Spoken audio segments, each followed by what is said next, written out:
Саламатсыңарбы балдар? Мен Ажиева Гүлнара Бакировна Өзгөн районундагы балдар чыгармачылык борборунун кол өнөрчүлүк боюнча номер 45 Бахмал орто мектебинин базасында дизайнерлик ийримдин жетекчисимин.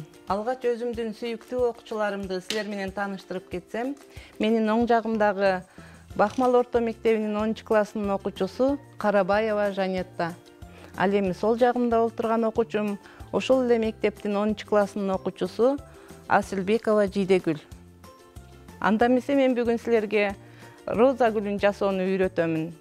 Мага жардам берет Жидегүл жана Жанетта. Роза гүлүн жасоого бизге эмнелер керектелет, Жанетта? Бизге бүгүн роза гүлүн жасоого гафири кагазы керек, түстүү кагазы керек. Анан бизге ручка, калем жана сызгыч, бизге пистолет клей керек. Туура айтасың, бизге термоклей керек, Анда эмесе баштадык эмесе. Жидегүл, сен айтчы, биз гүл жасоо үчүн биринчи эмнесин жасайбыз? Биз гүл жасоо үчүн биринчи гүлдүн желекчелерин жасап алабыз. Ал гүлдүн желекчелери үчүн бизге узундугу 6 см, ал эми турасы 5 см болгон гафирин кагаздары керектелет. Азаматсың. Биз Жидегүл айткандай, узунун 6 см, турасын 5 см кылып, сызгыч менен өлчөп алабыз. Ар бир желекче тегиз чыгыш үчүн биз болушунча тегиздеп бүктөп алабыз дагы, кырка баштайбыз.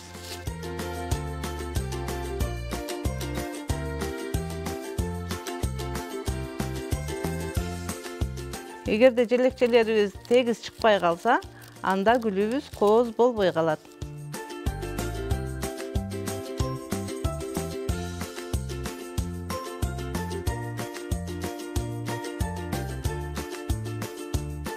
Көрдүңөрбү балдар? Мына ушундай кылып тегиздеп өлчөп кыркып аласыңар. Андан кийин ар бир желекченин бурчтарын кыркып, роза гүлүнүн желекчесин формага келтирип, тегиздеп кыркып алабыз.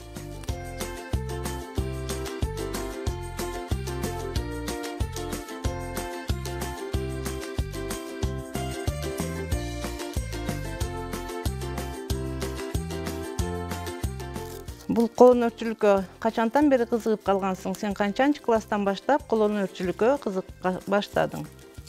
Мен 8-классымдан баштап кызыгып баштаганмын.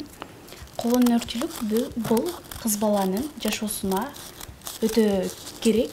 Жана жашоодо кол өнөрчүлүктө кийин мугалим болгондо жана класстарга илгенге бизге сөзсүз керек. Анан балдарга дагы түрлүү түсү кагаздардан көп нерселерди жасап берсе болот. Ооба, эң туура сүйлөдүң. Себеби көрсөтмө куралдарды мугалим бирөөгө зарыкпастан өзү жасап алыш керек, Азаматсың. Дагы мындан башка дагы эмнелерди жасаганды билесиң? Буга чейин биздин дизайнерлик ийримде эмнелерди үйрөндүңөр? Мен бул кол өнөрчүлүк тайпасына келгенден бери көп нерселерди үйрөнүп алдым. Жана ал жактан бусинг тиккенди, сумкаларды ар түрдүү түстөрүнөн токуганды да үйрөндүм, тиккенди да үйрөндүм, жана сайма сайгандарды да үйрөндүм. Азаматсың. Мынакей биз желекчени кыркып алдык. Желекчени тегиздеп, роза гүлгө ылайыктап кыркып алдык. Мынакей бул гафри кагазы башка кагаздардан айырмаланып, чоюлчаактыгы менен айырмаланып турат. Мындай кылып формага келтиресиңер.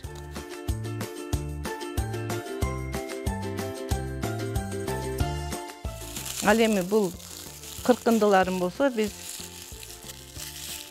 чогултуп туруп, роза гүлдүн жүрөкчөсүн жасайбыз. Эң биринчи роза гүлдүн жүрөкчөсүн жасап алып, гүлдүн бутонун пайда кылабыз.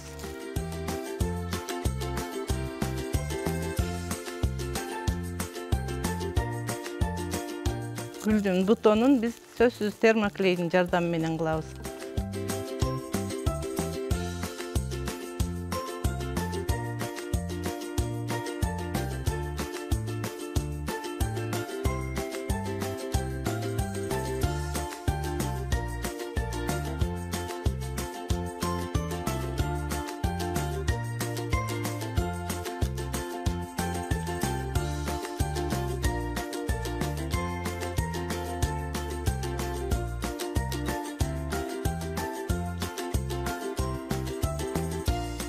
Жидегүл, сен айтчы, мына быйыл силер 10 класс болуп калдыңар. Келечекте ким болгун келет? Мен келечекте дизайнер болгум келет. Сиз үйрөткөн жана ошондой эле өзүмдүн билген тажрыйбаларым менен жана ошондой эле көптөгөн билген нерселеримди дагы да болсо арттырып, келечектеги муундарга сабак катары калтыргым келет.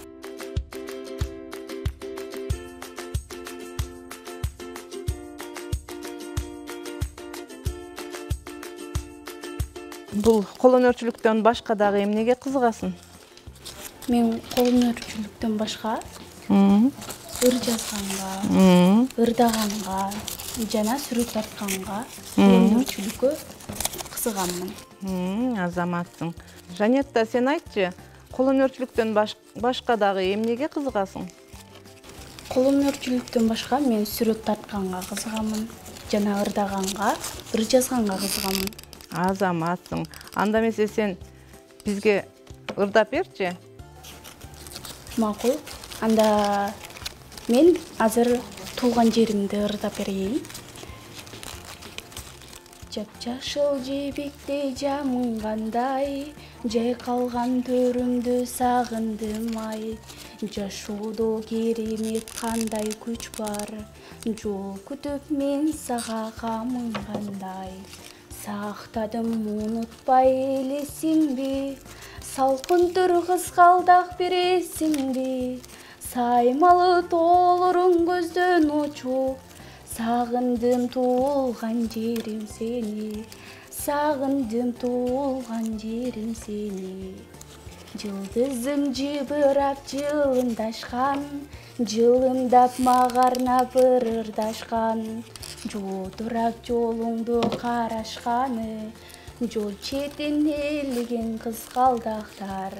Сактадым унутпай элесиңби, салкын түр кызгалдак бересиңби, саймалы тоолоруң көздөн учуп, сагындым туулган жерим сени, сагындым туулган жерим сени. Азаматсың. Мынакей балдар, көрдүңөрбү? Роза гүлүн жасап ортолоп калдык биз. Мына ушундай кылып роза гүлүн жасап алсаңар болот. Жидегүл, сен айтчы. Азыр жылдын кайсы мезгили? Жылдын бир жылдын 4 мезгили бар. Жылдын азыркы учурда жаз мезгили. Жаз мезгилинде кайсы майрамдар бар? Жаз мезгилинде март айында 8-март аялдардын эл аралык майрамы жана ошондой эле 21-март кыргыздарда жаңы жыл деп коет, бирок Норуз майрамы. Ал эми май айларында болсо 9-май жеңиш күнү майрамдарыбыз бар. Азаматтың 1-май, 9-май, апрель айында Алипе майрамы болот, эне тил майрамы болот. Мына ушу майрамдарда гүл сатып алгандын ордуна өз колуңар менен ушундай гүлдөрдү жасап, майрамдарда апаларыңарга, эжелериңерге, досторуңарга белек кылсаңар болот.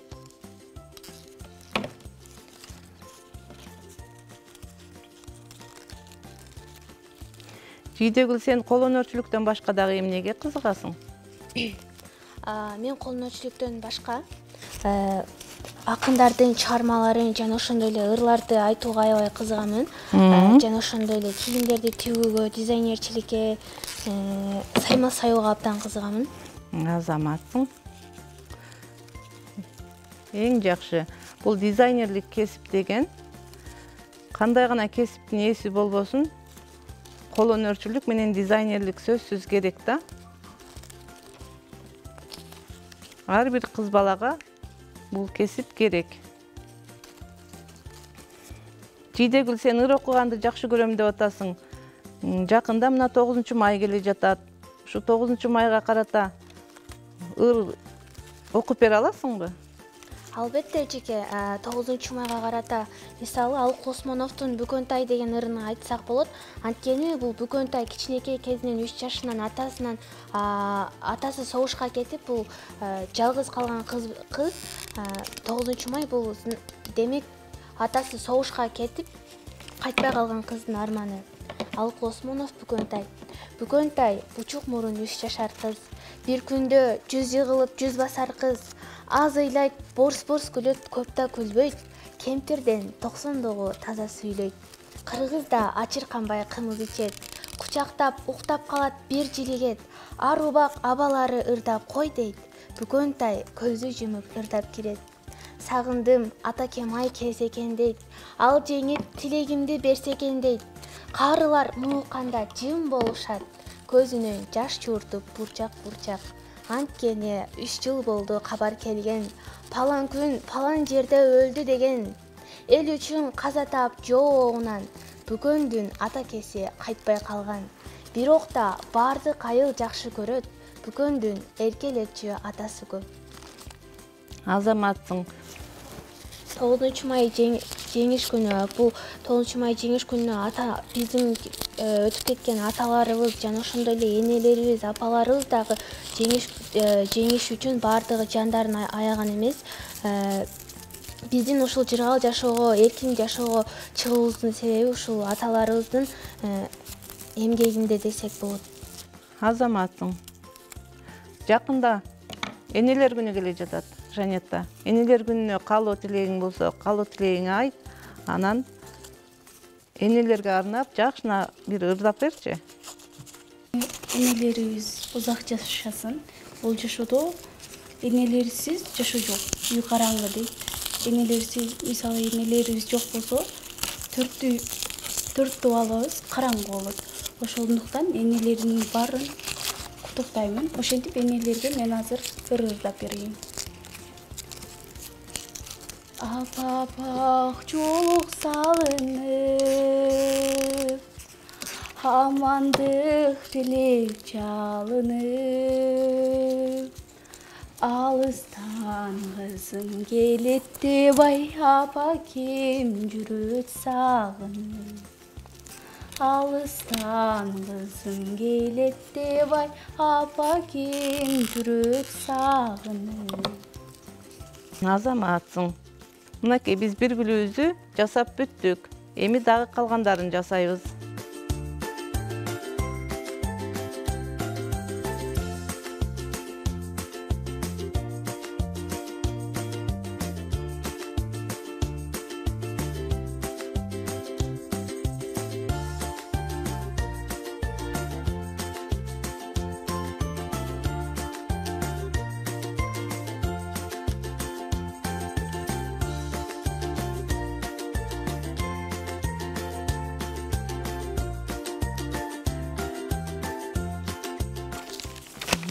Жасаш үчүн биринчи бүктөп алабыз.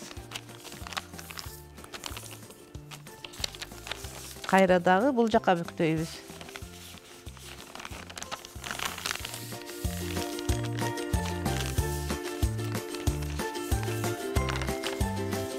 Букет жасоо үчүн 2 кагаз керек. Бир кагаз жетпей калат. Ошондуктан 2 кагазды алып, кыйгачынан бүктөйбүз. Buketimiz dayar болот.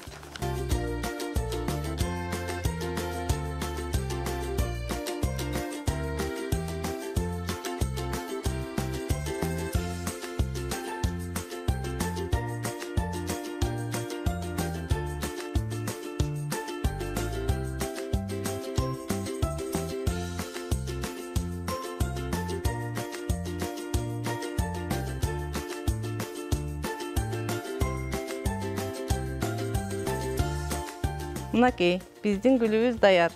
Ошентип апаларыңарга, эжелериңерге, досторуңарга белек кылсаңар болот. Май айындагы майрамдарда ушундай кылып өз колуңар менен гүлдөрдү жасап белек кылып берсеңер болот. Саламатта калгыла. Саламатта калгыла.